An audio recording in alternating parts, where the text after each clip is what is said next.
Will Robin escape? Can Batman find him in time?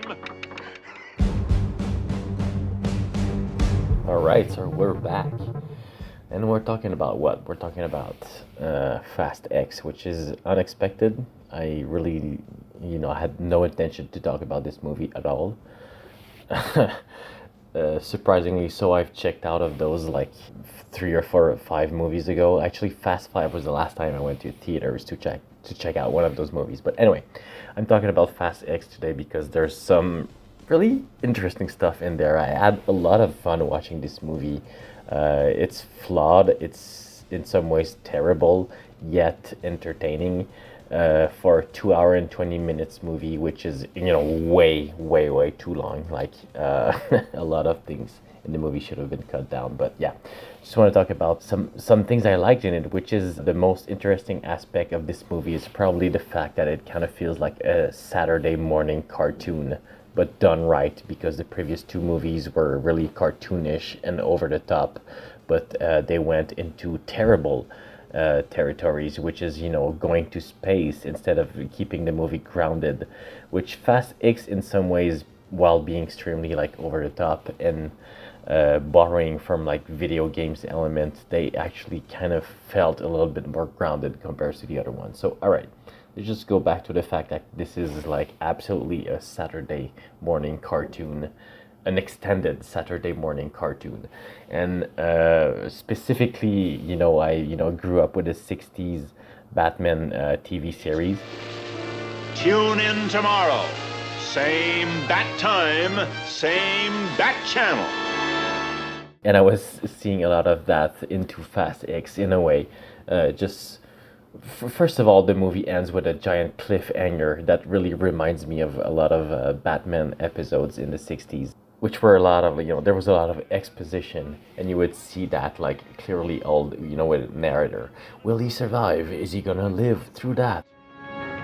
Is this the big casino? The Fast X movie, it really ends on that note, but it just reflects the whole thing. First of all, Jason Momoa as the villain was refreshing. He's really cartoonish, over the top, really acting like the Joker the whole time, but he's not like trying to emulate the Joker. He's just having fun, and it kind of reminds you of what the Joker is in the Batman.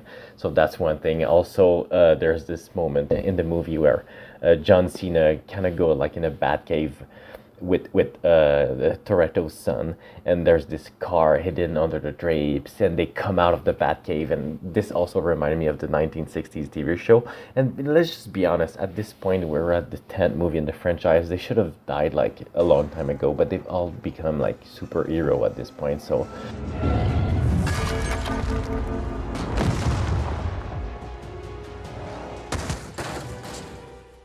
and it starts with the Rome sequences with the bomb that are just like kicking with their car, and kind of feels like an Indiana Jones thing.